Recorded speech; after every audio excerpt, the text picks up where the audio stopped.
won't find the phantom. He finds you. All right, count us in when you're ready, my friend. Righto. 2000, 1999, 1998, 19... G'day, everyone. This is X-Men, the Phantom Podcast. My name's Dan Fraser, and I'm joined by Jermayn Parker and Stephen East. We are the Chronicle Chamber team. We work from the website chroniclechamber.com, and you can subscribe to this podcast via YouTube or your favorite podcast app. Today, as I've hinted at, we're going to be looking at issue 2000 from Frew, number 2000, and we're going to look over this comic as a whole book, and go in a bit of a deep dive into that. We often review these comics, or the Frew comics, as part of a wider package in our comics and news podcasts, but issue 2000 as a 228 standalone super special issue, we felt deserved its own podcast. And rather than count us all the way down through to 3, 2, and 1, I'll just ask how the gents are going. Steve, how are you down in Victoria there? I'm doing well here, Dan. It's not often that we've got a higher maximum temperature than you, or higher temperature at all. But today was just one of those days, I guess. But here I am, still wearing a jumper, and you're in a t-shirt. So things are balanced out as the day went on. No, they make us Queenslanders tough, mate. Even when it's cold, we just go the t-shirt. I don't have a Phantom jumper. That's the problem. And Jerm, how are you, mate? Congratulations, we should say, on the addition of the latest member of your family. No worries. Thank you for that. And thank you for everyone else who's reached out and wished us congratulations as well. Tired, but look, it's all worth it. I did all the heavy lifting, as those would know. But yeah, and mate, no. I need to ask, your wife won't be listening to this, of course. So what were you more excited about, the arrival of your third child or the arrival of issue 2000? Well, to be fair and to be honest, I did actually on the Thursday on the way to visit my wife and the baby, there was a newsagent at this entrance of the hospital. So I did go in and pick up one of those. But when I got in there, I put that down and held my baby and put her to sleep and changed it and all that, and then read the comic. Did you hold issue 2000 before you held your baby? No, because she was born on the Wednesday. So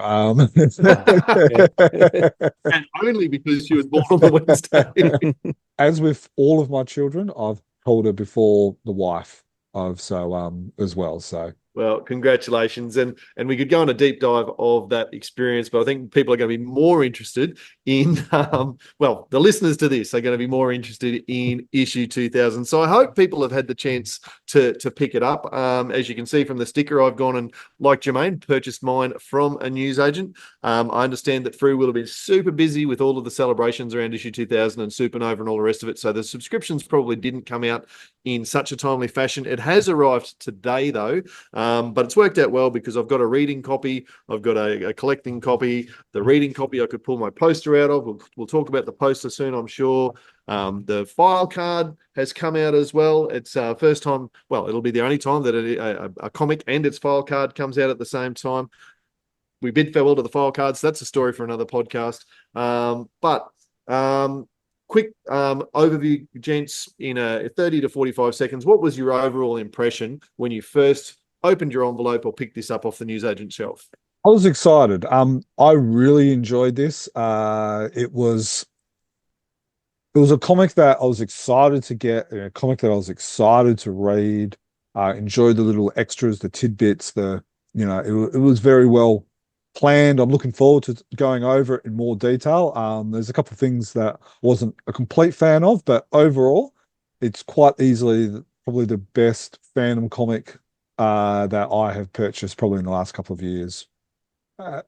Easily at the top of my head without needing to think deeply about it. When I opened it out of the envelope, I thought that looks really, fantastic. The cover looks great. Nice, big, thick, hefty issue. Open it up, flick through the pages. Oh, nice, full color. But it was the poster and the way the poster is attached to the how it's attached to the comic. It's not got the staples through. It's got that perforated edge, and I thought, oh, Yeah. fantastic! That's a great way of doing it. And because I remember, I think it was the Paul Ryan issue, and had this fantastic splash page poster in the middle, which worked really well with the story, but it was stapled in, and it would have been a bit tricky to get out. So that really struck me as a fantastic way of doing the poster. And I thought, crikey, I hope they can continue that with the rest of their annuals, because that's a great idea. Hmm. Hmm. Hmm. Very good. All right. Well, let's go on a bit of a deeper dive. Like I had very similar first impressions to you guys. Flicking through it and seeing all of the color was pretty exciting. Yeah, and all of the details we can work through as we go. We do need to say from the start, like as we started, do you judge a book by its cover? Well, you can't, but that's where we start. We do need to say that there are two covers for this one. So there's the standard issue cover as well as the Supernova cover. So the Supernova special, this was available at Supernova in Sydney, but of course you can purchase that off the Frew website. It won't come as part of your subscription if you are a subscriber, and it won't appear in newsagents, but you can go on the Frew website to pick that one up. So we've talked about a little bit about the poster already. So let's talk about the Supernova cover, because that is the poster as well. Let's start with that one, gents. What were your thoughts on that? Hard copy of that one just yet. I've put my order in for the Supernova cover, but it hasn't come yet. Yeah, just a quick question, Dan. Does that have, like the poster, does that have the previous 1,999 covers kind of collage stitched in the background, mosaic feel, or is it? It does. It does. It's you need to use a microscope. Dudley says something like that in his message from the publisher. You kind of need to use a microscope to see them. The poster is slightly bigger, and it's only one-sided, the poster. So actually, if you hold it up to the light, you can see the issue. I've held it up to the light and blacked myself out. But if you hold it up to the light or put it on a light box or something, I suppose if you've got one of those, you could probably see them. Certainly, the poster is where I've seen the covers in much more detail than on the cover. As you say, it's a bit of a mosaic. I'm pretty confident that the painting was done first and the mosaic was overlaid afterwards. Well, I know that to be a fact because I've actually seen the original, luckily enough to see the original painting of that one. And so they've used the computer program, whatever, to overlay the other 1999 covers in the mosaic. It's not a genuine mosaic of all of the other covers, of course. They've been colored, I suppose, or shaded to match the image of the painting in that cover. So what are your thoughts on the two covers? I think Daniel's cover is great. I enjoy the pose. I enjoy the ship. To me, it doesn't really scream out a 2000th issue, but I can live with it. But I think Glenn Ford's covers, I don't know, it's not his best cover. And I love the idea of a variant cover for Supernova. They would have sold an extra, a couple hundred issues out of doing it, so that means more revenue for them. But I don't know, I would have liked to see maybe an alternative cover for that, because it doesn't really meet the standard, in my opinion. So you won't be putting the poster up on your wall?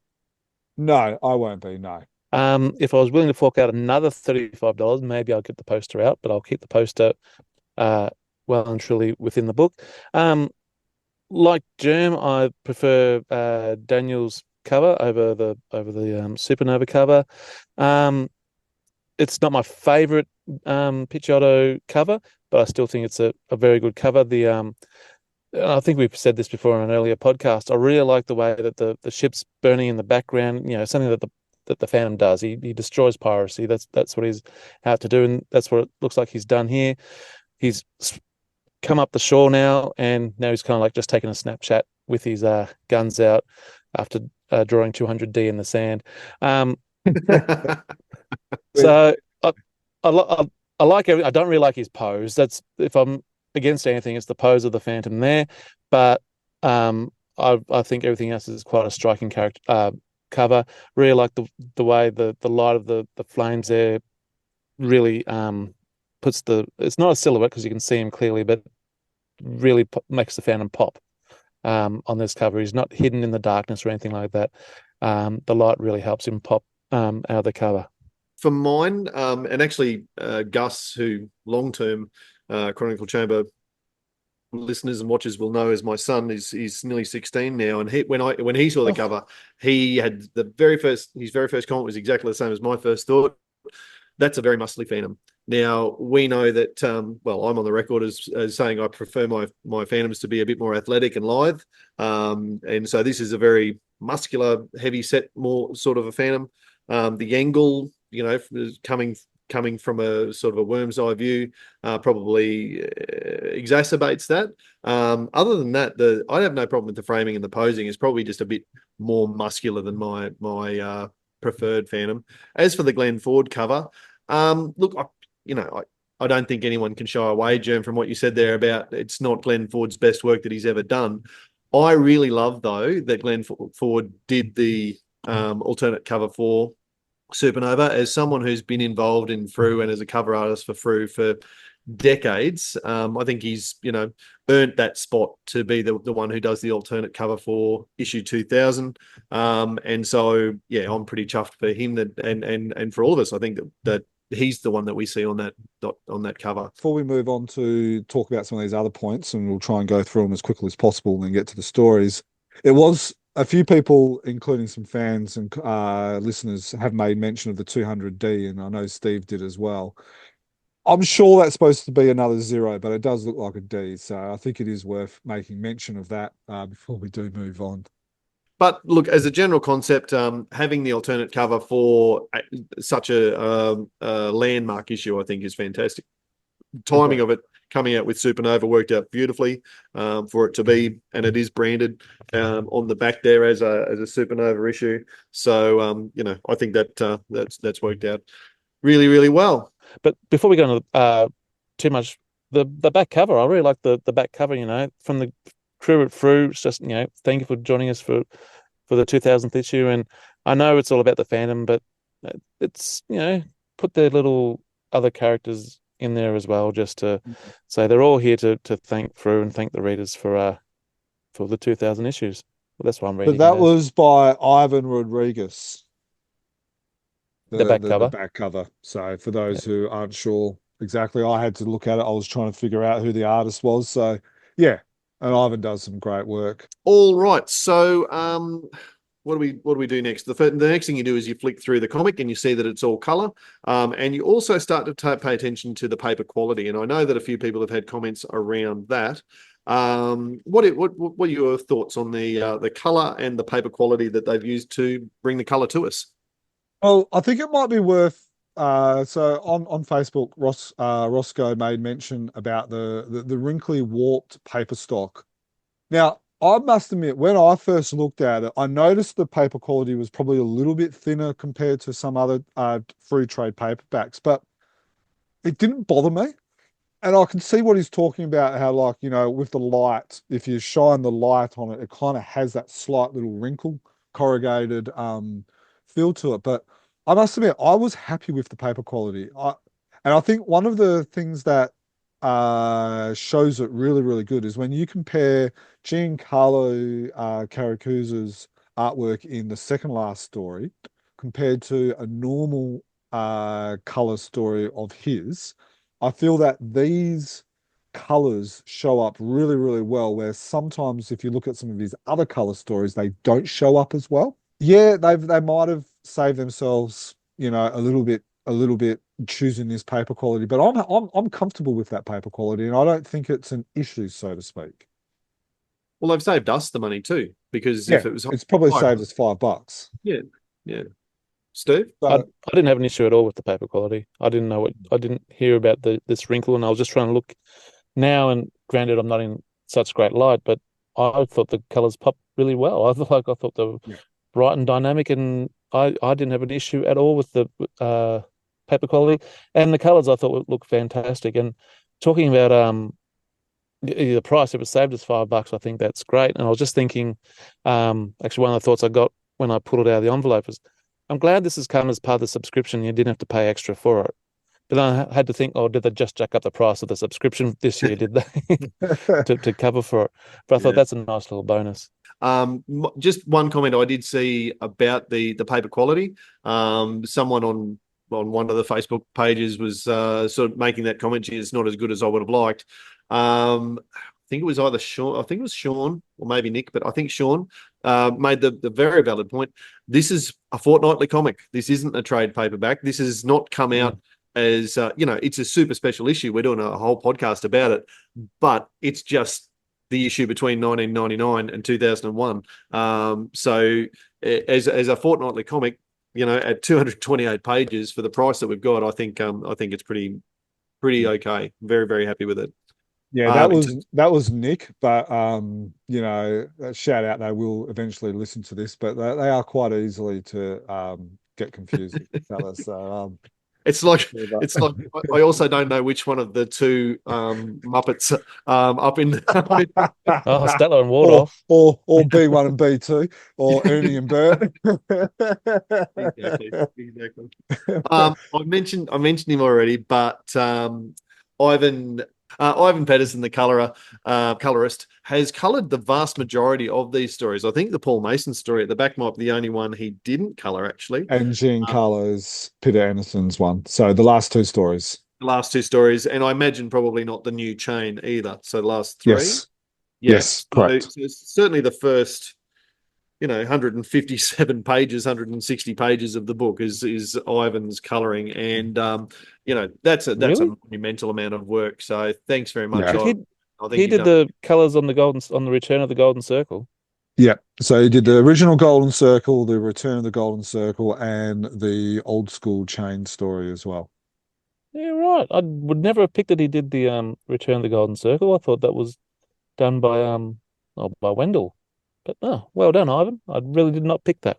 And I think that's worth noting that, because he's been able to, Ivan's excellent. We know this, at coloring the older stories and using the palette for those older stories, but to be able to color a brand new story by a very modern artist in a way that, Steve, you didn't pick it because I didn't pick it.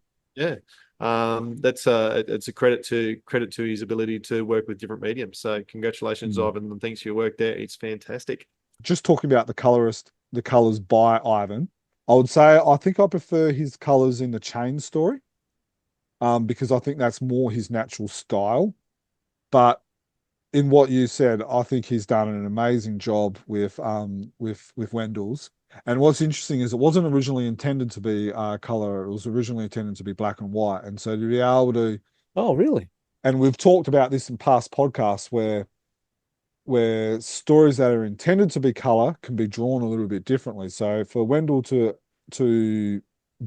draw this intentionally for black and white and then it to be drawn in color, I think they've all done a great job. But yeah, it's definitely a good point into giving him a shout out and I think the color in general, I think, worked really well. Barry makes mention of it in his article, the first color story. And so the first couple of color stories, there was a lot of muddiness to it. There was, the print quality and stuff like that. And then if you point that to this story, Frew are definitely getting a good handle on how to print in color.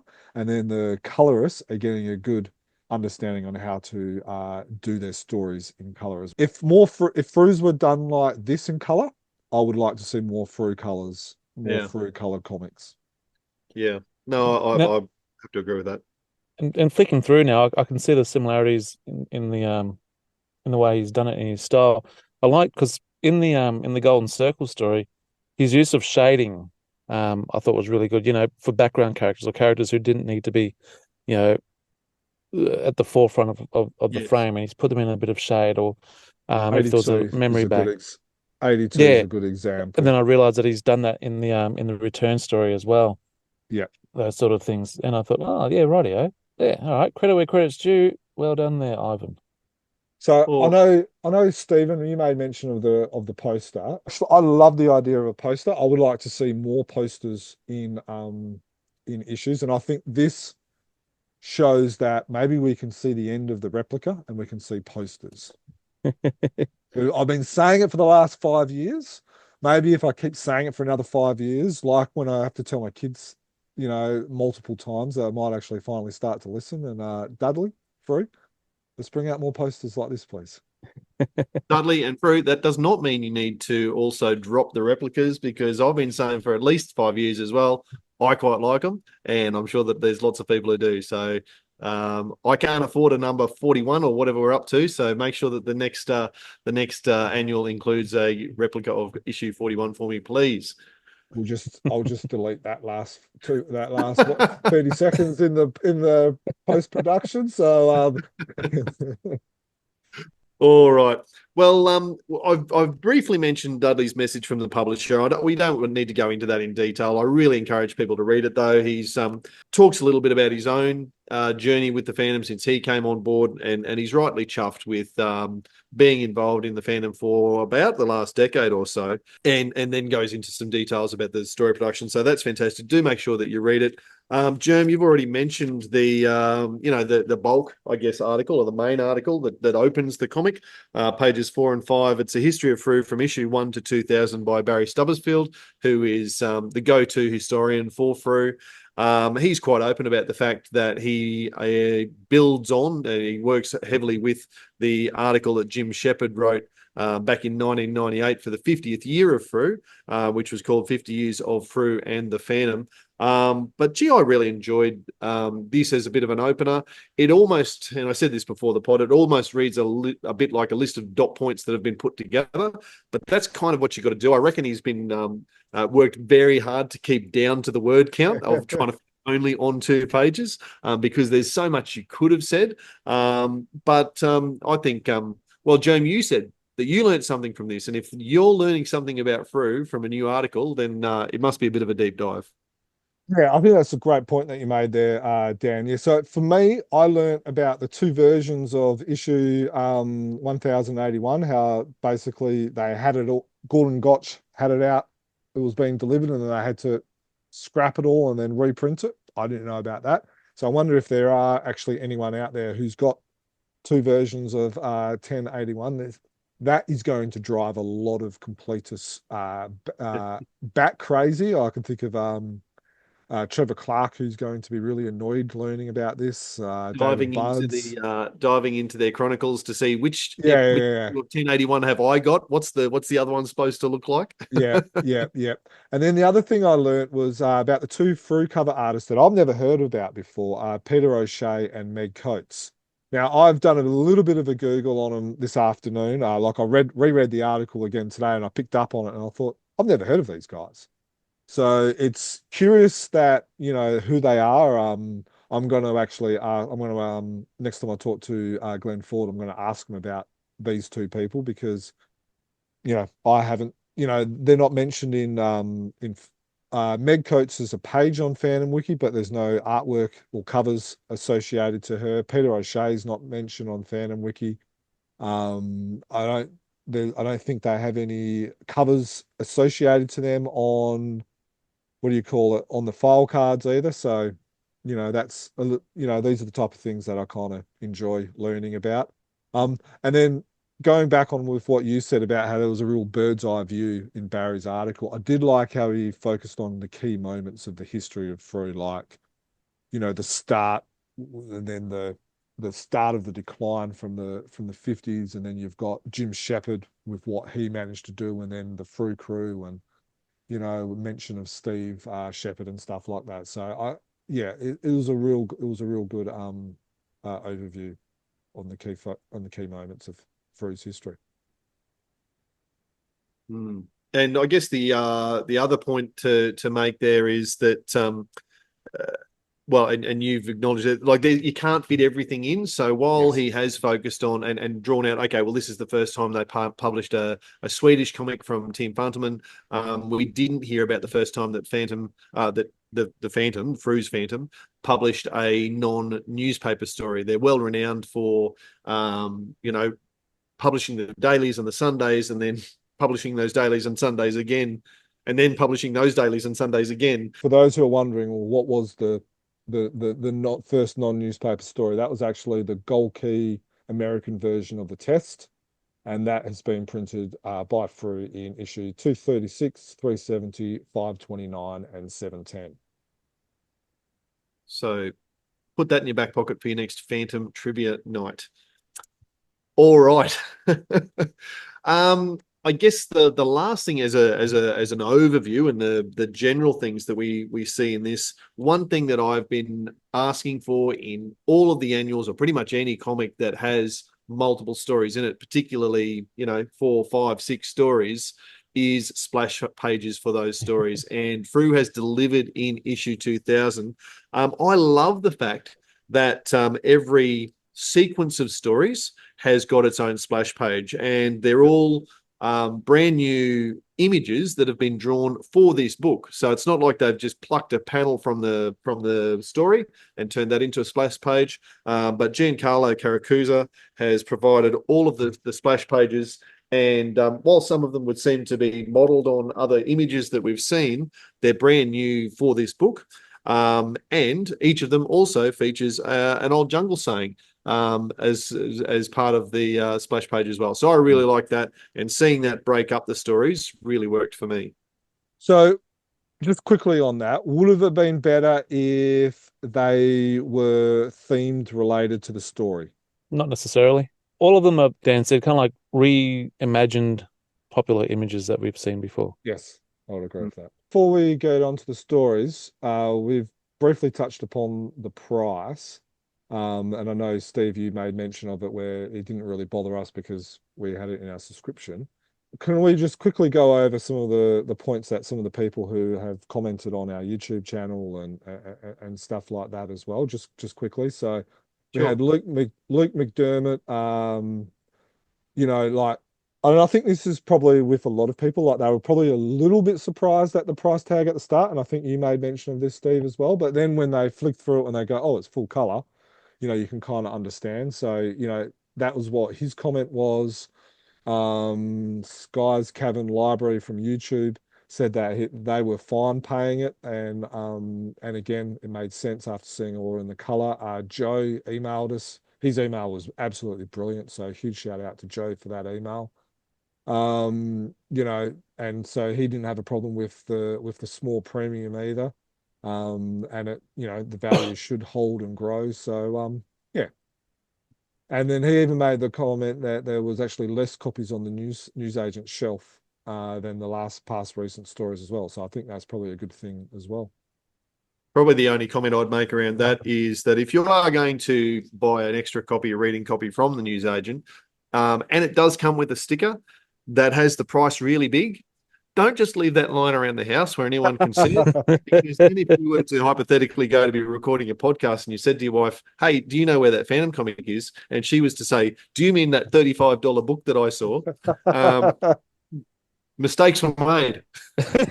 Well, I brought 2 copies. So the way I had to hide that I spent $70 on 2 comics was actually buy something else more expensive on eBay. So then that way that price was kind of hidden. Oh, the tricks of the trade. Yeah. All right. Let's start working through the stories because there's a bunch here and we don't have all night. The book starts with the Golden Circle, which is a reprint. We have seen this in Frews before, of course, but it's in color for the first time ever, and it is complete. Now, the Golden Circle, correct me if I'm wrong, is the 11th daily story that was ever published. Steve, you're very good at this. How about you take us through the plot? Okay, I'll do my best. So, The Golden Circle by Lee Falk and Ray Moore, colored by Ivan Pederson. After the adventures in the 9th daily story, the slave traders, Diana is still recovering from those adventures. But finally, she becomes well enough to see the Phantom again. But Lieutenant Byron has now got eyes for her and tries to work his way into her good graces. But to no avail. Sorry, Byron, but she's only got eyes for the Phantom, and your dirty little tricks will not get in the way of true love. But finally, the Phantom and Diana are reunited briefly before Diana flies off, leaving the Phantom to travel on to Paris, on the Paris Express by himself, which is a train. Well, on the train, though, he gets caught up in a jewelry robbery and wrongly accused of murder. And while trying to clear his name, the Phantom uncovers a unique criminal ring that always seems to have their eyes on the prize until their eyes start turning towards him. Can the fandom clear his name and put an end to this golden circle? Will Byron stand by, allowing the fandom and Diana some space? Will Diana's mother ever really approve of this wild jungle adventurer? This is my favorite Ray Moore and Lee Falk story. Really, really enjoy this story. Enjoy, and we've seen female gangs and stuff like that, but out of all the female gangs, I think this one works the best. One of the things that I enjoy about this story is just the rolling adventure from just like one catastrophe to another, and there's just like it's just ongoing, and it's a really good read. I enjoyed it. I love the black and white version of it because that's how it was intended, but I felt like the color has kind of brought something new to it, so it was nice seeing it in color as well. I think one of the real skills, and Steve's already mentioned it earlier, but one of the things that I picked up as we went through this, that the color really helped, was to foreground the people who were speaking. And there's lots of panels where we've got 5-6 people in the panel, and the crowd, if you like, the ones who are listening to the conversation, are muted and forced into the background. And I really like the way that makes the speakers pop out. I love this story as well. It would be, I don't know if it's my all-time favorite story, but gee, it's certainly up in the top 5 or 10. I love this this sort of adventure. As you say, it just rolls from one thing to the next. The Phantom's always thinking quickly on his feet. I love the dry humor that Lee Falk brings to the Phantom. I think this is probably some of Lee Falk's best work in terms of that dry wit that the Phantom is renowned for, and it's something that every other author of the Phantom tries to replicate. And you see every second or third page there's just a bit of dry wit, and it's really classic Phantom for mine. It's the sort of Phantom that the story that turned me into a fan. I think I might be beginning to turn off the Lee Falk rose tint on my glasses. I felt myself as I was reading this that I remember reading these sort of stories and enjoying them, but I'm beginning to float away. But more on that in just a second. The first few pages, as we talked about, or as I mentioned before in the plot, were very heavily on the romance between the Phantom and Diana, and Lieutenant Byron getting in there, and there's a bit of a triangle going there. Will they? Won't they? Will they catch up? Will they? Has she left him? What's going on? And as I was reading that, I thought this must have been going on for at least a month or so when it was first printed, and I'm sure. Well, I'm not going to say I'm sure, but people who are commenting now about things, taking weeks or months or whatever with Tony DePaul and his story, and how we've got, love triangles and things going on like that. This was going on in what the 11th daily story. It's still happening in the whatever daily story we're up to now. Okay, it's a trope of the Phantom that these love dramas are always in it, as well as the action, which we always love. But when it comes to the actual story, and you're saying this is one of your top 5 or 10 favorites, how is it different to other female gang stories like the Lady Luck Pirates or the Sky Band? There was a box in there saying, how would you like to die? Or he said, I prefer old age, and I'm fairly certain that he's used that line a couple of times. It's kind of like, I've got a couple of lines that I like to use, and I just bring him out over and over again whenever I'm teaching a certain subject, or if something pops up, I've got the pun ready and waiting to go. It's just bang, and my wife goes, how do you know that? Well, it's just stored in there. So these are just things that just keep going out. It's like, the Lee Falk greatest hits. We roll out the old age joke. We roll out the 2 female bad guys competing for the Phantom's affection. All right, yes, they're great, but it's nothing new. 30 or 40 years ago, I would have loved it. But now I've been reading more Phantoms, more everything, and it just didn't hold it for me. It's a good story, but I don't hold it in the same top 5 or 10 stories. Yeah. So to answer your question, what makes it different for me, and I can only speak for myself, is 1, I had a crush on Fifi. That'll do it then. But 2, I think there was more than just the female gang. And like in this, you've got I can't even remember, you've got Mara and Fifi, which, created the love triangle, but you've also got the being hunted by the other police as well. So I felt like, yeah, there was a lot of That repeats, was an extra element. Yep, fair but point. there's extra elements where he had to kind of hide Devil, how he met Fifi, um, it had the longer running and stuff like that. So there was just extra elements in the story that kind of made it more than just the same the same cookie cutter story, cut and paste. But again, that's just for me. No, good points. It was just it had its own certain flair to it. Yeah, It Well, wasn't just the Phantom in a jewelry ring, the Phantom in a Lady yeah. Pirates. It's not just okay. And then you've I, got like this one on page 35 where you've got this guy who's going around I looking at all liked that. different type of dogs and stuff like that. So there was that extra, yeah, just but I think that's what makes it different and makes it enjoyable for me is that and I think this is when Lee Falk was at his best, was when he was able to quite easily add in the romance, the humor, and the action all at once. And obviously, it worked quite well with Raymond's style, with the art style, with newspapers being a big hit, with the Phantom being a big hit at the same time, and stuff like that. So there was a lot of things that happened right, but yeah, it just worked well for me. I think to be fair, we've mentioned that it's a really early daily. So this was published between 1939 and 1940 initially, and was the second of the all girl gangs after the Sky Band. So probably a lot of those things that you now see, Steve, is going, oh, well, that's not particularly original. This was the original. Yeah, I At was the actually time. wondering that after I finished my rant, I thought, oh, was this like the first? No, they had the Sky Band, but Yeah, yeah, yeah. But I didn't enjoy the Sky Band, to be honest. It's not, I didn't. It's not one of my more favorite stories. I thought the Sky Band was quite an average story, to be honest. Yeah. so there you go, listeners. Are you Team Fifi or Team Salah?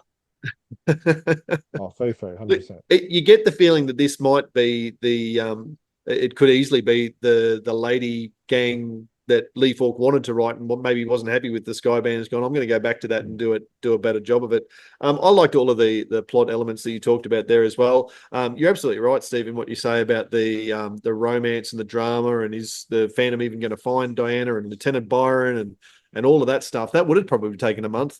Tony DePaul may have felt compelled to have that as a separate story. We've certainly seen that in the past decade or so, that there's been these month or 8 week long stories that are the fillers, and Lee Falk didn't do that. He just had them as the starting point or whatever of his story.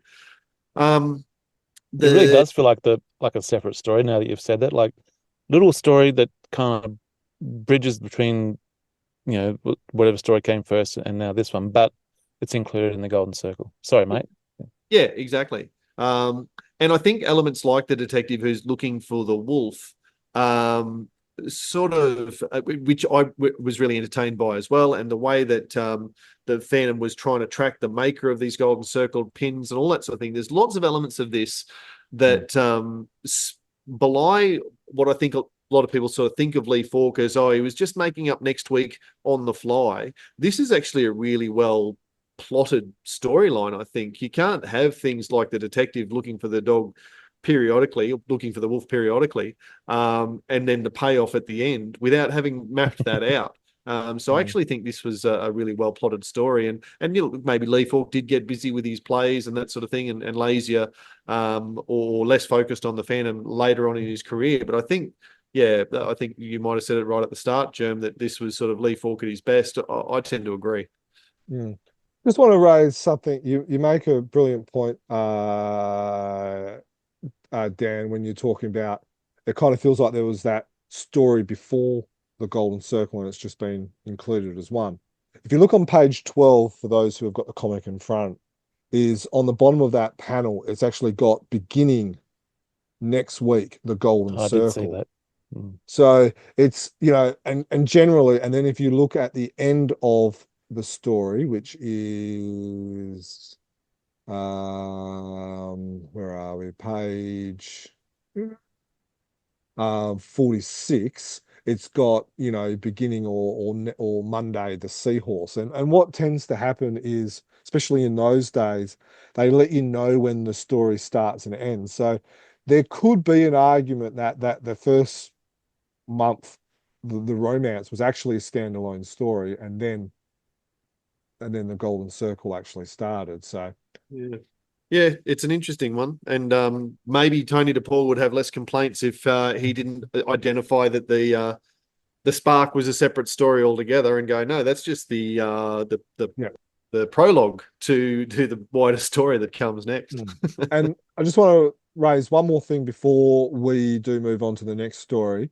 One of the decisions that Frew made in this is they put 3 panels to a line, where every day is actually 4 panels.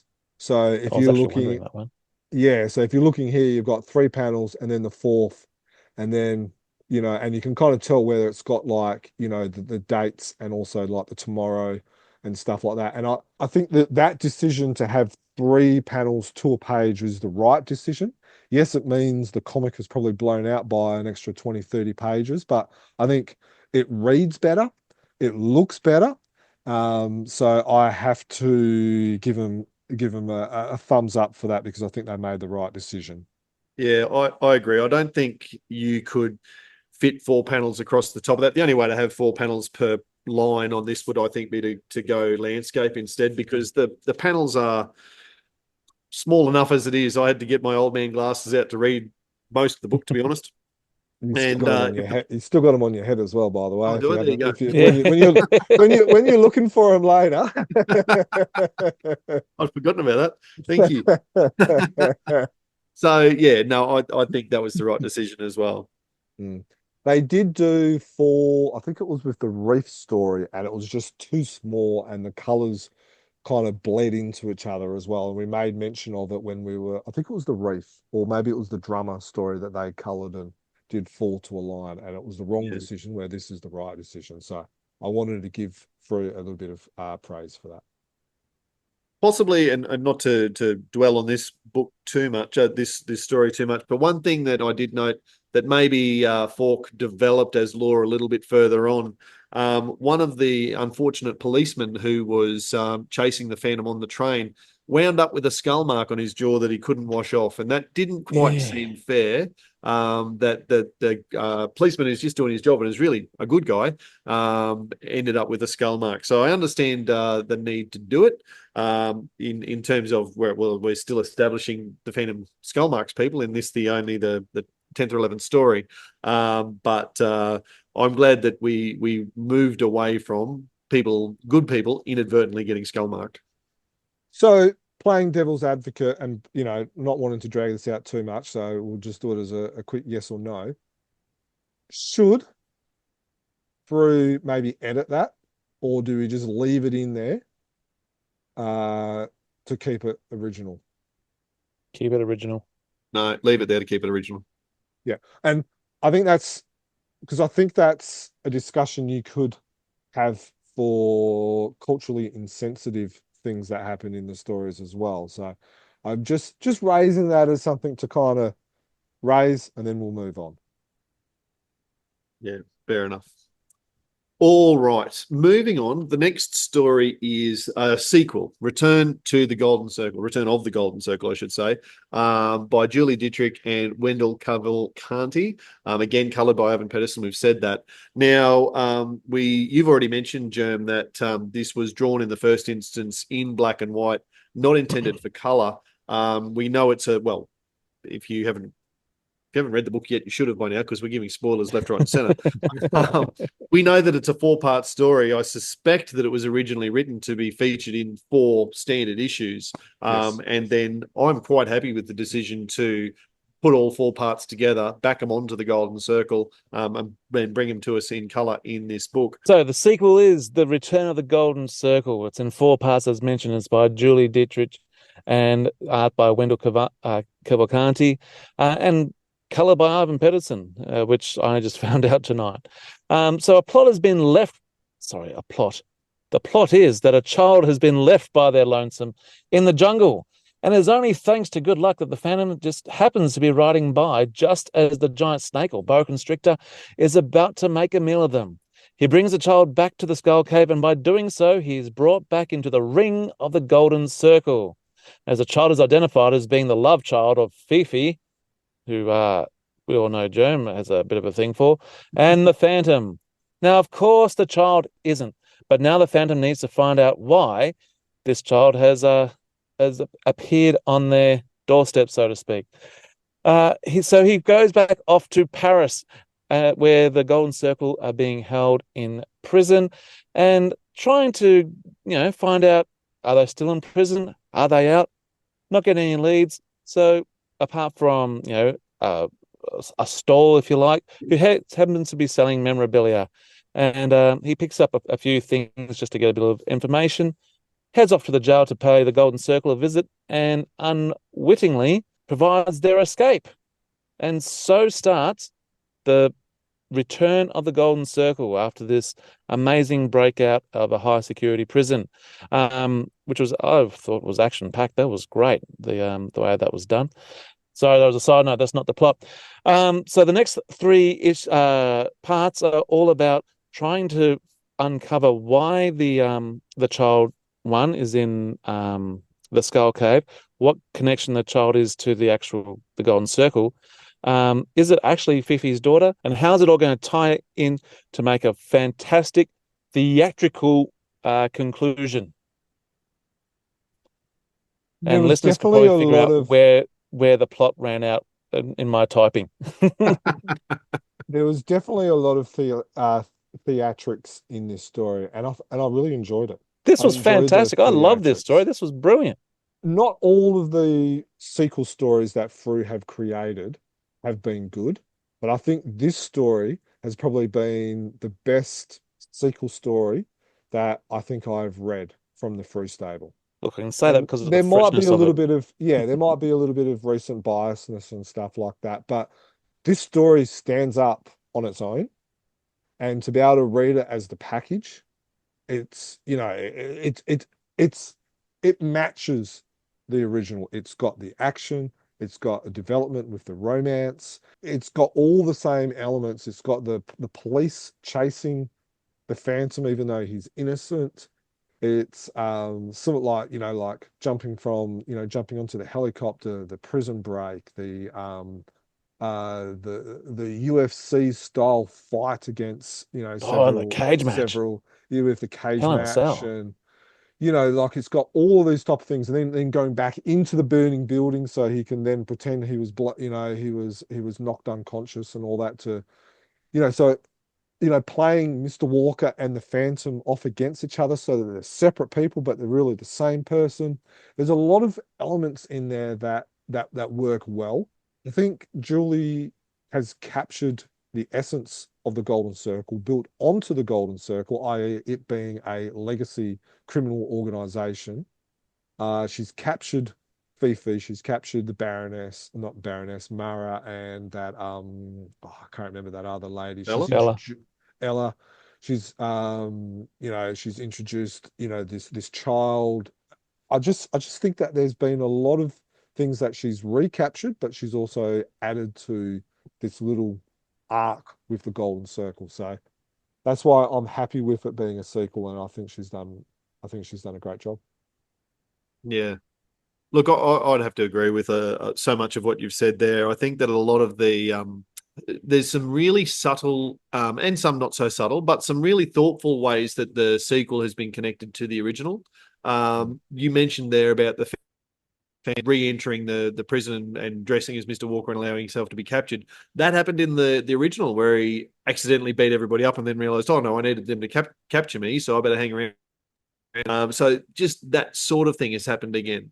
Going back into the cellars or to the sewers where he'd escaped last time, and it's on one. Oh, lucky I thought to mark my exit point. Yeah, but here we are. With a skull mark, so I could find my way back in. So re-entering the Golden Circle. So just using things like that, really, really thoughtful, and really shows a great awareness of the original story. There's probably a couple of things that jarred is the wrong word, but a couple of things that caught me by surprise, I suppose. One was the emergence of this child as Fifi's child, and then the confirmation in I think it's the third or the fourth part, that she actually had this child before the original story. And so now you think back to the original story and go, oh, Fifi had a 7-year-old or 8-year-old throughout that entire story. Now that's not wrong, because in the original Golden Circle, they didn't talk about whether she had a kid or not. So to project that backwards is an interesting one then, to go, okay, so Fifi in the Golden Circle had a kid somewhere. And the other one was just, and it crept up on me, and whether that's deliberately done or just the way I read it, the Golden Circle, the original one, is clearly set in the 1930s. The train, the revolvers that are used, the technology of the time is very much 1930s, 1940s at best. We come to very modern technology in the sequel, right? And it sort of creeps up, and it becomes more and more as you go. And it's allegedly set 7 years after the original story. So I guess, projecting backwards again, you can go back to the original and go, okay, well, I suppose it could have been set 7 years before modern day, and they just didn't happen to use any of that modern technology. So probably that time gap, I was happy enough to forgive it, but it was a bit, again, jarring's too strong, but it did surprise me as it unfolded. See, I like that. I like that it was set, the current story or the sequel story was set in modern times, and then they've kind of moved the original back 7 years. And I think you can kind of read it and go, yeah, maybe it was, 10 years ago, maybe not. But see, I think it worked well. I think they did the timeline quite well. It wasn't. It was sort of jarring in some aspects, but it wasn't completely jarring, and so I was happy with it. Yeah. Oh, look, as I say, they got away with it, and it didn't diminish my enjoyment of the story at all. I really liked the sequel. It's just something I noticed as I went through. But as a whole package, I think the sequel story works really, really well. There's a couple of narrative jumps and little loopholes or whatever that are made, but no more than in any other. And it's a comic book, so you expect those sorts of things as well. So no, as a whole package, really enjoyed it. Yeah, the time jump didn't bother me, because I always think of the story is set in the present. So whether I'm reading a story from the 1930s or 40s, I'm just, it's a suspension of disbelief. I'm just in that world, and so now this world just happens to be. It didn't jar me at all. I'll just correct you on one thing though, Dan. I think the kid's around about 8 or 9 now, or maybe 11 years old now. Yeah, I think you said, yeah, it would have been about 2, 3, 4 or something back in the original. Well, how does Phoebe cavort around at art, stealing things and falling in love with the Phantom when she's got a 2-year-old at home? Well, there's a couple of little plot holes like that, and like you said, it is a comic, and so sometimes you have to take a rather big leap, and I think a few of those did happen. But there was one I was hoping to mark down which page it was on. It was in one of the early parts, I think, but it was a thing that occurred throughout about moving, and you say before that it's only 7 years on, but it's set in the present day. But they make mention of this a couple of times about having to move into the modern day, having to update security, those sort of comments. I think Dana mentions it once. And I think there's another one that's either in the towards the end. Well, it's almost towards the end, but there's also one at the start which got me in and got me thinking about it too, which I should have had a look for it. But I like his ideas, getting everyone dressed up as himself. Yes. To try and throw people off. Thinking talking about the artwork and putting things in shade.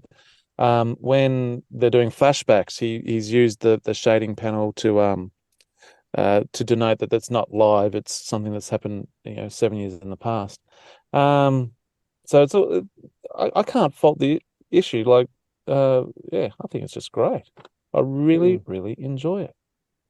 I would have liked a little bit of a bidding war at the auction. You know, He's just just got done. He's just flexed it. Bang. Yeah, none of you are going to have a chance. surely 2 or 3 panels of people bidding each other up before he comes in with his Elon Musk type money.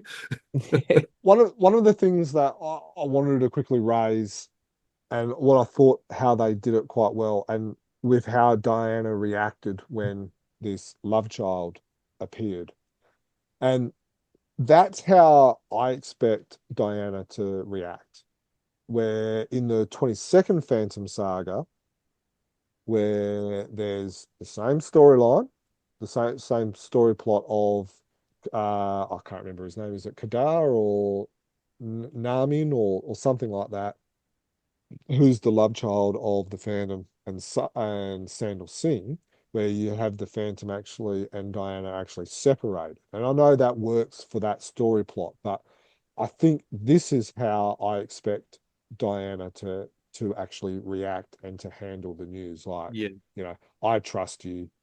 Yes. You know, I know this isn't right, and yeah, I think Julie's handled how Diana would do that maybe a little bit better than say someone like Clayser Mayfield with the 22nd Phantom Saga. Yeah, I do tend to agree with that because you would like to think that that's how Diana would react. Just complete trust. Look, I know you won't have done that. Could see that we get a panel of the Phantom getting knocked on the back of the head, so that will keep Steve Oh, happy. yeah. It only happened You know, once. I did groan at that. Okay, I take it back. It's no longer a 10 story. It's a 9.75. yeah. But I also like this bit here. Where was it on here? You know, where FIFA goes, in the meantime, I suggest you shower and, you know, we get some sleep or something again. And he goes, yeah, that's okay. I won't disturb your sleep. And she gets all, yeah, Julie, obviously, whether it was Julie or whether she's done the research or whether someone's helped her to be able to say, well, hang on, this is how Diana would behave and stuff like that. There's like it, that's my Phantom. That's Yeah, how he I only has expect eyes my for Phantom. Diana. That's how I Yeah, expect my Phantom to behave. a And then 100%. That and and then the that's other sorry. Just while you're on that's how Lee Falk presented the Phantom. That's the Phantom who is either completely ignorant to the fact that women want him, or he's just so focused on the job that, or it's about making sure I'm faithful to Diana, which he does in the original Golden Circle as well, with his fingers crossed behind his back heaps of times.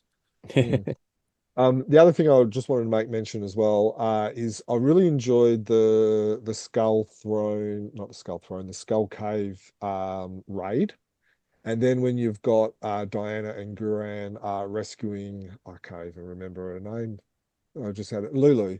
With the spears and shooting shooting All right, yeah. the arrows and stuff like that.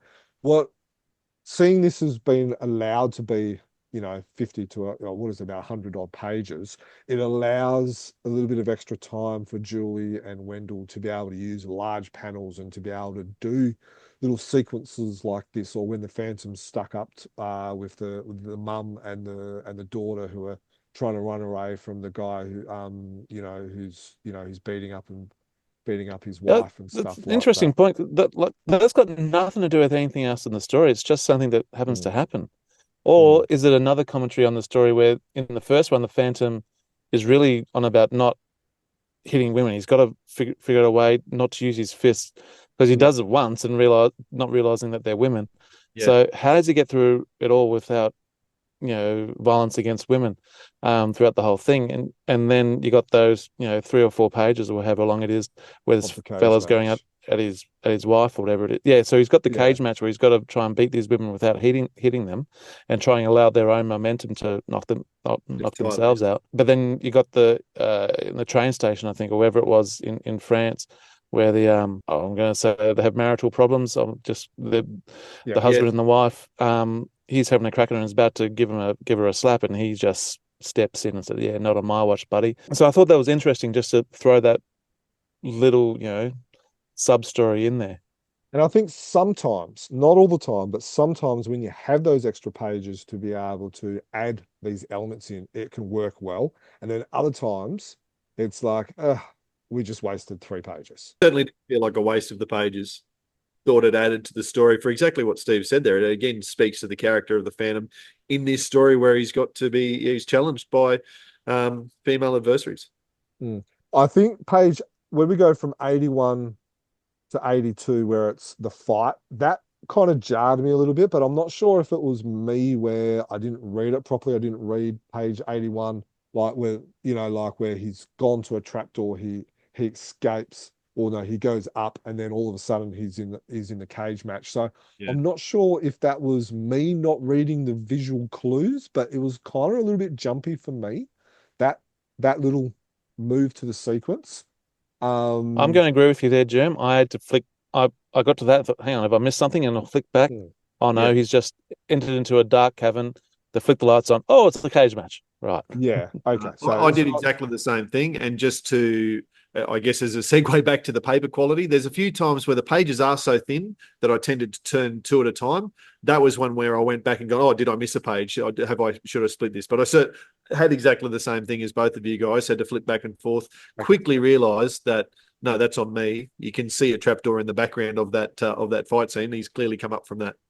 So I actually went one step further towards Dumdum, where I actually started messaging you guys and to see if I actually had a misprint and there was a page missing or something. And then I got halfway through the message and then I looked at it and went, oh no, that's just me being dumb, and then I deleted it. So but that's a fairly minor thing. One of the things that I do want to raise, and Julie made mention of this when we were previewing the Sydney Supernova, the Sydney catch-ups and stuff like that, where she talked about all the fight scenes, including this fight scene, and we've made mention of this, where the fight scenes are choreographed by an actual judo person or someone who does karate and fights and does it with storyboards and with, like movies and stuff like that. Yeah, and right. so I thought that was interesting listening to that conversation that I had with Julie. And we only touched on it for maybe about 5 minutes. And we are planning on doing a podcast with Julie in the near future. And we will talk about this story and some of her writing styles, and we'll readdress this again. But in listening to that and then reading it like this sequence here of the cage match, and she also made mention of the dumping the guy in the water fountain, it kind of, I can see that there's attention brought on how the Phantom fights. So I just wanted to highlight that as well. Yeah, cool. I guess my last comment before we leave, we've talked a lot about the talent, I guess, of the plot development and the way the story ties back to Golden Circle, the original Golden Circle, and the talent of the author, which I think is incredible. Also need to pay tribute to Wendell and his art. I think the way that he's put the panels together, the dynamic movements of the Phantom you talked about, choreographed off a fight scene. It's really vibrant and dynamic. The different panel sizes, the close-ups, the color. Well, the color work is Ivan, obviously, but he's working with what Wendell has given him. The big splash pages that we get as you go through. Obviously, it's designed as a four-parter, and so you're going to have those ebbs and flows. But gee, I think this is. I've liked Wendell's work since we first saw him in the. Was it a Vultures story? No, it was in that war story. It was a war story. Requiem? No, yeah, is it Requiem for a Dream? Correct. I've really enjoyed his art since we first saw him there. Yeah. But this would be one of my favorite stories that he's worked on. I think he's absolutely nailed so many parts of this. Really enjoyed his work. The next story is The Chain. Now, this is the original The Chain. There's two Phantoms stories called The Chain from the newspapers. This one is the Sunday number 34.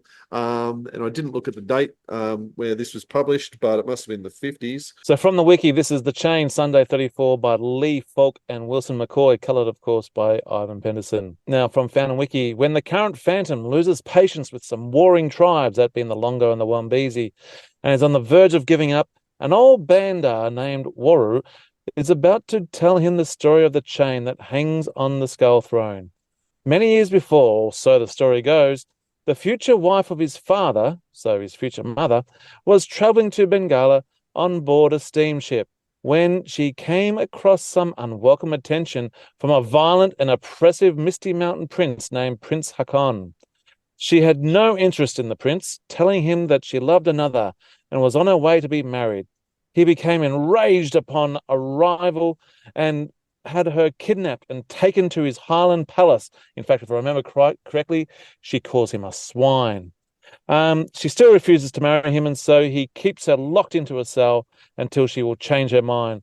Now, when the fandom finally hears that she has been kidnapped, he springs off to rescue her right straight away on his trusty Mount Thunder and rushes into things and is soon captured by the palace guards. And instead of imprisoning him or executing the Phantom, the prince instead puts him to work pushing the mill in plain view of his fiance's cell, and which was the Ox's job before it was the Phantom's. And when he was able to rest at night, he was able to rest with the swine. Therefore, making things go full circle or 180 or something from being called the swine to making the future husband the swine. But the Phantom notices that every time he does the Ox's work and moving around the water well, that the chain that ties him to the water well has a little chink every time it goes after this little sharp rock. And by using quite amount of patience, he slowly but surely wears away this chain and makes his daring escape and rescues his future wife and puts the bad guy prince, gives him his just desserts, really. And then the story goes on to the Phantom, our current day 21 Phantom, and he learns a lesson about patience and not to rush away and just to treat people with kindness and listen to them. Allow the opportunity for these warring tribes to sit down and have a powwow, talk things out, and everything will be all right in the world. So I love this story. Really? You've never mentioned that before, Jim. Now, Dan, I know you did as well. Steve, did you enjoy this story? I don't mind it. It's all right, but it's not, not a huge favorite. Now, Dan, did Tony DePaul ruin your childhood like he did for me and for many others? I'm going to say reserve that judgment for when we talk about the next story. Look, just to focus on this one, you're right. I do love this story. I can't put my finger on why. I must have read this for the first time in that sweet spot as a 10 to 12-year-old, probably in bloody Frew 728 or something like that when it was republished for the 17th time. And I really love Wilson McCoy's art in this. I love the theme of it. I love the story of patience, that idea of wearing down the chain day after day after day, just noticing that you can do it and when working at it, and teaching that idea of patience and then taking it to the tribe. It's a simple story, yes. It's a fun story that I enjoyed, and I've embraced it to the point where I think I've shown this before, but over here somewhere I've got a skull throne type setup of my own, and I've got a chain hanging on the side of the throne because I think that the Phantom Throne deserves a chain on it from this story. For mine, it's part of the lore. So it's one of those stories that for me was so important in my seminal growing up with the Phantom that it's just ingrained. Yeah, I must have read it around about the same time in that sweet spot, and I remembered very little about the comings and goings of the plot, but I remember being taught patience and just, you'll be fine. A little tidbit before we go on too far, but if you go back and have a look at the return of the Golden Circle, you notice that the chain is actually on the skull throne in that story. Is it? Yep. In the return return. Yeah. Dan's not going to be able to do anything for the next 5 minutes as he tries to find that.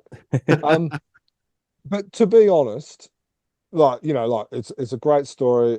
And it's a good story. I like how Frew has published these two stories together. And I think that's a smart decision by Frew to be able to say, hey, look, we've got Tony DePaul retconning it or striking it from the Chronicles, whatever way you want to. Can't strike it from the Chronicles. It was never written in the Chronicles. It was kept to this old fella who just happened to be in the right place at the right time. But I think what I like is that it allows the fans to decide whether they want to keep it or remove it. And it allows the fans to make the decision.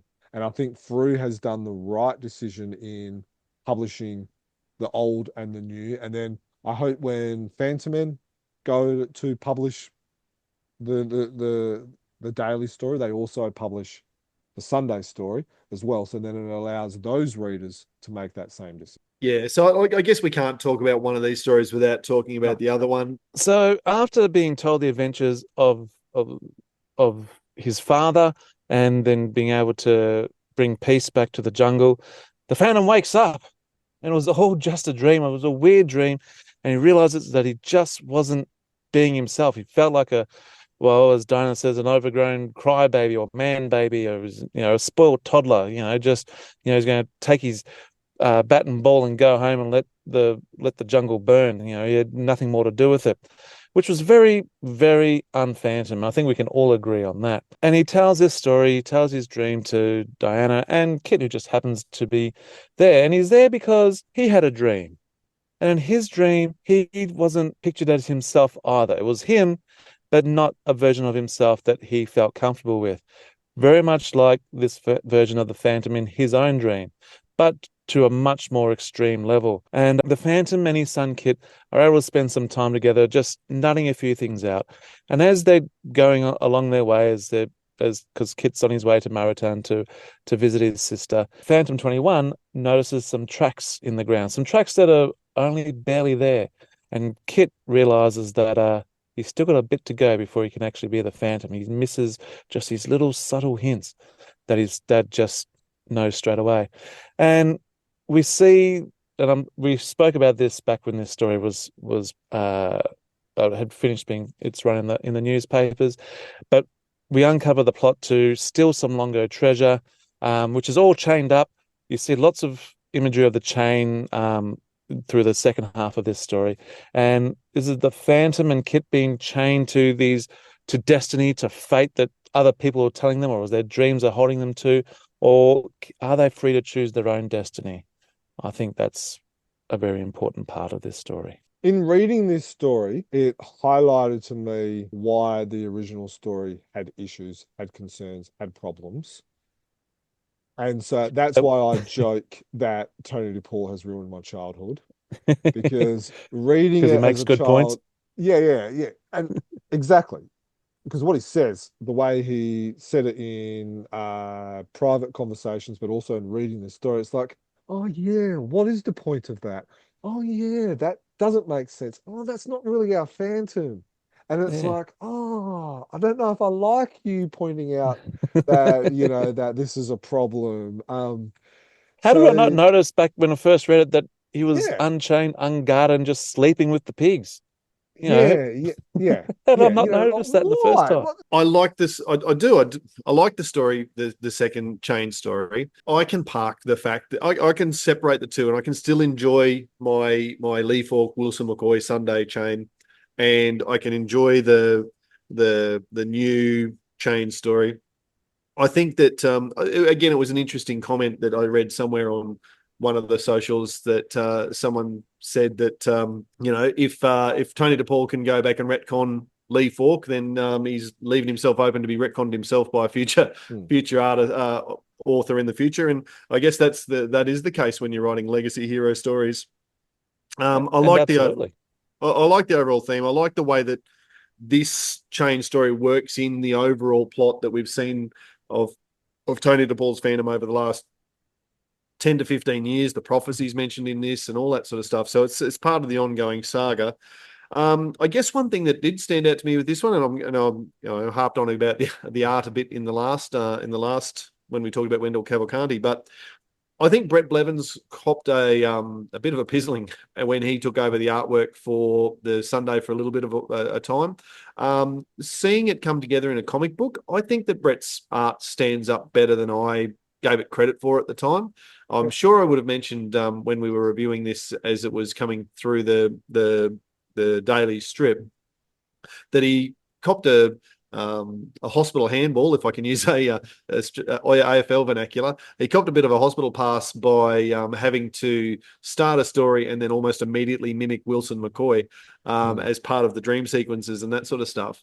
But certainly over the course of the story, he really found his own groove for the Phantom. While I'm delighted, of course, that Mike Manley is back on deck, Bret certainly showed that he's more than capable as an artist and as a sequential art Phantom artist through the course of this story. Yeah. And he does he's also big and bold. Bad guy in particular. Yeah, the bad guys are very Wilson McCoy-ish with the overly ugliness and stuff like that. If you're on YouTube, obviously you can see what we're talking about with this guy with the big nose and the missing teeth and the warts and now the skull mark. And the longer idol, that's supposed to be a homage to Lee Falk as well. I don't know. Was that got the moustache there and all that sort of stuff? And so, it's all chained up, but we're not chained to Lee Falk. We can break free. Just like, whoever comes after Tony, not chained to Tony, you can break free. So maybe the 21st Phantom does get buried in the Skull Cave. Yes, exactly. Yeah, maybe there's a little bit of subliminal messaging in there because, like, obviously there's a lot of chains in here. Obviously, with the Longo, with the bad guys get chained up and all that. So yeah, maybe you're reading something into it there, Steve. So maybe, yeah. I'm just trying to remember all the things we might have discussed when we first reviewed it. I think when we first reviewed it, we were waiting for the chains to mean something. I think, but maybe we missed it that it's more of a, But we did raise, are these chains going to represent something? But I don't know if we actually discussed what it could have been. And that comment that you talked about, Dan, that was actually in the email from Joe when he raised it. So he goes, story writers can thrive when free to follow their imagination and not be chained down to pumping up the same well-worn stories year after year. So look, one of the things that I do like about this is Frew do have older Phantom readers. They've got some younger readers like us, well, middle age, not so young like us, and then they've got some younger ones as well. Where I think a celebrational issue like this is good because you've got the classics like Golden Circle, The Chain. Then you've got the new newspaper stories, which has got their own target audience, and then you've got these more modern style ones. So I think Frew have done well at putting these two stories together, and also in this issue. Yep, absolutely agree with that. I agree with your comments earlier that when Phantom go to publish this, I think they should publish the two of them in the same issue as well. I think it worked really, really well. Even just the fact that it starts with, I just woke up and was dreaming the previous story. So it's really cool. All right. We need to move on. The Tomb of Zadak is the next one. Okay. So while the Phantom is out having a bit of a cup of coffee or, having a little drink down in downtown Maritime, a plane all of a sudden appears overhead and a parachutist drops out of it. Nothing much is known about it. The parachutist escapes, but we soon see that the plane is actually a German plane. Now, this story is set in around the time of World War II. So the German turns out to be some sort of spy, I guess, working for the German government. And if we can all take a guess to say who the German government is during this time. Now, the German government of this time, they do like the occult. They like this magic. They've got a fascination with it. And they have heard about this mysterious medicine man, this mysterious shaman named Zadak, who could predict the future. And so the German spy is getting the services of some ne'er-do-well people here in Bangala to try and find this shaman's tomb. And in the end, they come across a couple of natives who do help, through force, help them find Zadak's tomb. And when they get there, do they find this mysterious bag of Zadak's powers? Because they find something moving. They can't quite explain it. Is it magic? Is it just a case of bad gas? Or is it something else entirely? Stay tuned for the explosive conclusion of the Tomb of Zadak. Now, Well done off the cuff. Off the cuff, not bad. I enjoyed this. It's got a real Indiana Jones vibe to it. Yeah, it does, doesn't it? I also liked how Pidde has put a stake in the ground with What Phantom in 1939.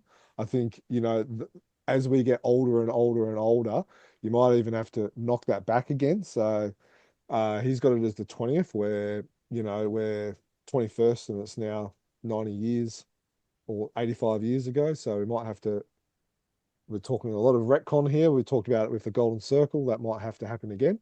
But I really enjoyed the art. I think when we were talking about the color before, I think this type of paper works well with Giancarlo's color palette. So I think that's come up quite well. Now, I don't like fantasy style stories.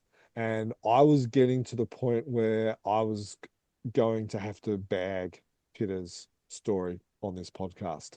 But he led me astray. And I enjoyed that. I enjoyed that red herring. I enjoyed that he fooled me. And so, yeah, this story was probably my surprise packet of the whole issue. Like, I knew I was going to enjoy seeing Golden Circle in color. I knew I was going to enjoy the return of the Golden Circle. I knew that Fury was going to be something that I was likely going to enjoy, but at the start, I was not enjoying this story because I was thinking that, I was being led astray. So how it ended, I was like, oh, this was a nice surprise, a nice story for me to read. I agree with everything you've said there. I probably didn't get as far down the path of thinking it was a fantasy or a supernatural story as you've indicated there. Germ, I just enjoyed it the whole for what it was, I guess, as it went through. I liked that Pidde, again, he really knows his Phantom lore. We've got the Blue Dragon bar popping up. We've got Thunder as the 20th Phantom's horse. So really, as you said, tying it to a time, but that Blue Dragon bar is one that we know the 21st Phantom visits at times as well. Only to find the Roughnecks, not to enjoy a milk necessarily. But it's one of those classic stories of someone's heard of treasure in the jungle. They come, they find a local who can help them find it. They get a guide, they go looking for the treasure, and the Phantom winds up having to save their sorry backsides from the mess they make for themselves. So it's a bit of a classic story, and I really enjoyed, I guess, the simplicity and the simplicity of it, and the detail at the same time. So.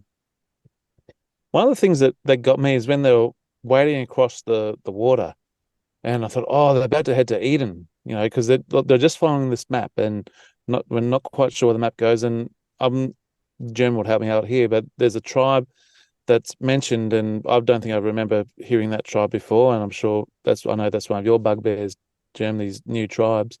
So I'll wait to hear what your thoughts are. But when they had to wade through the water to get to this place, I thought, oh, they've found a map to get to Eden. That's where he's buried, even though we'd never heard of that before.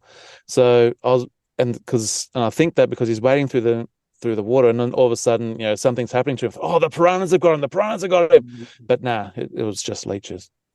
Yeah. So, yeah, look, I didn't like the fact that we have another new tribe. I think there's more tribes in Bengala than there is in real life Africa. I'll let Peter Anderson off that one, but please stop introducing new tribes. Pick a tribe, any tribe. yeah, that's it. We've got 5 or 10. That's more realistic. Let's just stick to those. You raised an interesting point, Dan. I've said that a few times, so I might have to wash my mouth out of soap in this podcast. But where you're talking about it's a well-worn path of the story tropes, of the story plots. And I think that's a very good point. You can still make this story your own, which Peter Anderson has done, but he's used these story tropes that are tried and tested. I think sometimes creators try and come into the Phantom thinking, I'm going to fix the Phantom. I'm going to make the Phantom popular. I'm going to retcon the whole Phantom. And it's like, no. You don't need to do that. You can still make these stories yours. You can still add your flair. You can still add, your taste, your flavor, or whatever you want to do. But there is an established law of what a phantom story is, and I think Pidde has done that very well. And it's almost like a template. We've read this story a million times, but it's Pidde's story. It's a story that is definitely it's told in his vein. It's got the femme fatale in it, like seriously, like having a discussion with some random person in a bathtub. I know I wouldn't want my wife to have a random conversation with someone in a bathtub. But so it's got Pidde's flavor to it, but it's something where you can read it like an old crusty old fan can read it and go, oh, this is still my Phantom. Yep, absolutely. All right, shall we move on then to the last story in the volume? And it's the shortest tale that we've got in the book. It's a part 2, and unfortunately, it's been quite a while since we saw part 1 of Fury. But I think that maybe Paul Mason, the author and artist of this one, knows that his stories aren't necessarily going to appear back to back to back in Phantom stories, and he's certainly put this one forward in a way that you can just pick it up, even if you completely have forgotten issue 1 or episode 1, or have never read it. In fact, that said, Steve. Story and edits by Amanda Bacchi, and story, script, and art by Paul Mason. Of course, it's an Australian story by Australian creators, and it's set in Australia, in outback Queensland, to be more exact, where we picked up last time. Julie, the 17th Phantom's sister, has followed the trail of some Sing pirates to outback Australia, where they were busy kidnapping people and poaching animals, or stealing them, at least to take them away.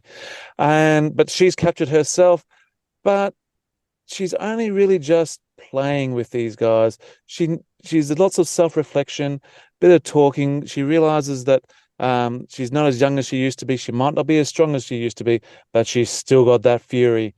And she also didn't come without backup.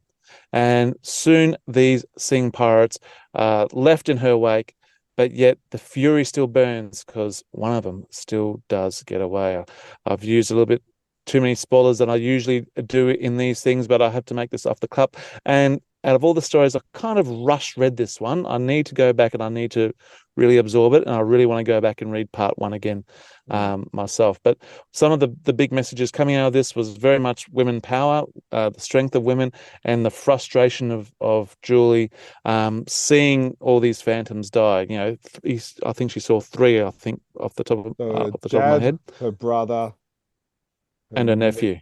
And a nephew, yeah. So she would probably, most likely, be the person who's seen the most Phantoms. And it's really taken a toll on her, and that's what's really coming through here. She's very much, whatever they can do, I can do as well. I've had the same training. I've done everything that they've had to do, and I've always been put down, and it's just this fury building inside of, and which is something that probably works against her being a true Phantom. True Phantom's got to have patience, but she's a bit too headstrong. Paul's stories generally make you think, and I think this story is going to be one of those where you are going to think deeper than what you would in some other stories. I liked the reflection of Julie's life in it. And I'm not sure where Paul's going with this, and I'm going to spitball, but I would like to see Paul capture Julie's last moments in this story, because I think that will be a real tie the bow, nice kind of ending story of Julie. So I wonder, and I don't know, I haven't spoken to Paul about this, so I'm really spitballing just in my imagination taken wild, but I would like, I think that's what might be part 3 or part 4, how many ever parts there is going to be Julie's end. Haven't we seen in a Team Fundament story the death of Julie Walker? We've seen her being buried, but we haven't actually seen what ends up to her dying. Look, I think that It's an interesting one because by bringing her to Australia and engaged in this adventure, Paul and Amanda have certainly brought Julie out of, the established law for her, her path. I really like it. I think, I'd be quite happy for there to be two timelines for Julie in that sense with Fury, and perhaps she dies in Australia like you're suggesting, or whatever, Germ, and have that next to whatever other storylines have been put for her. I think, as a concept of a story, I think Amanda's come up with a really good one here. We all know that Paul's a real scholar of all things Phantom, and the tying her timeline into the three Phantoms that she see come and go is pretty extraordinary. And it's not Somerset as well. It's not something we've seen much, if ever, before. The what it must be like to be the person who's next to the Phantom.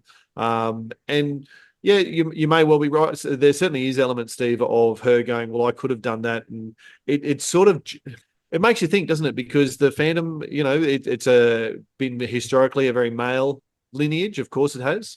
There's been, it's only Julie and perhaps now Heloise, and a lot of people have got problems with Heloise potentially becoming 22nd Phantom, who have ever been donned the Phantom costume in any sort of anger. So it's an interesting one to have the Phantom and the Walkers to be that, part of the patriarchy, so to speak. But it's probably pretty natural.